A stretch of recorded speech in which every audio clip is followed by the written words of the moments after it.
Today I want to show you how I do my cheesy grits. And grits are kind of a funny story for me. I grew up in Iowa, a huge corn producing state. So you would think that corn, as the commodity of the state, I would have had grits growing up, but I didn't.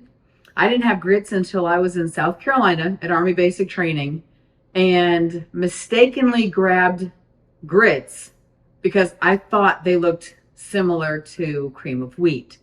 And boy, was that a surprise. It tasted like I was chewing sand. It was disgusting. And so fast forward to seminary in Louisville, Kentucky, where we met a family from South Carolina, and this sweet, sassy Southern belle heard my story of how I don't like grits. They're disgusting. Taste like you're chewing sand. And she said, "Oh, honey, you haven't had good grits." So she made me grits her way, and I love them. Grits are amazing. And so I wanted to show you how it's done, how you can make some delightful cheesy grits that go with a whole host of things. Okay, so first things first, you're going to do 2 cups of milk.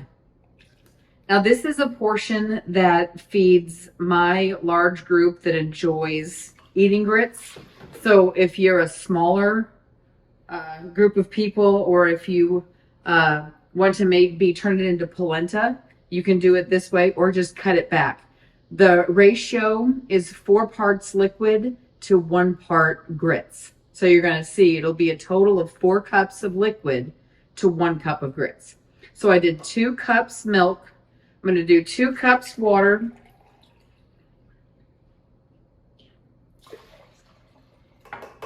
And then put in my 1 cup of grits and a little bit of salt. Now the salt you can customize yourself. If you really like to have a salty grits, then do it that way. We're cutting back on our salt just because we're getting older. See the gray? But put in as much or as little salt as you want. You can use yellow grits or white hominy grits to make this dish, whichever you want to go with.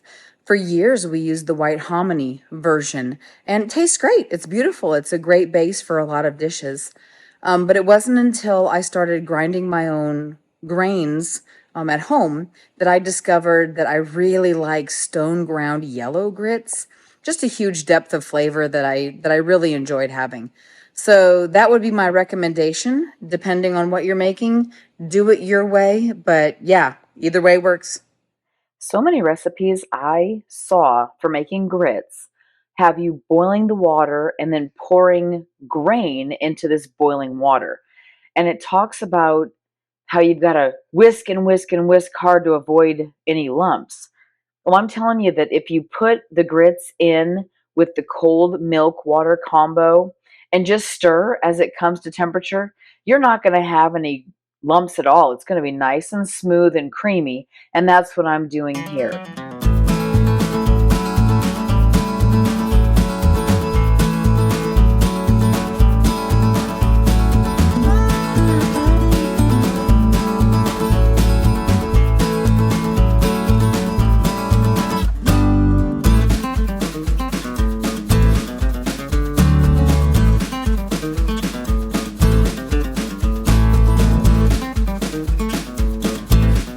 You will be stirring this constantly with either a whisk or a spoon until it starts to thicken.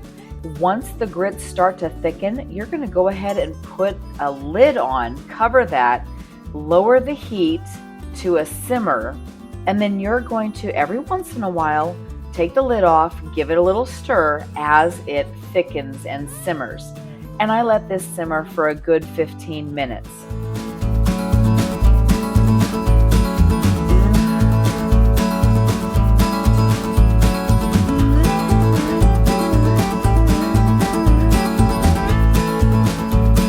Okay, this is what I'm looking for. It's thick, it's bubbly, but it's not solid.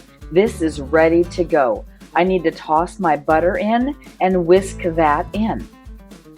Okay, now to add your cheese. And cheese amount is really personal.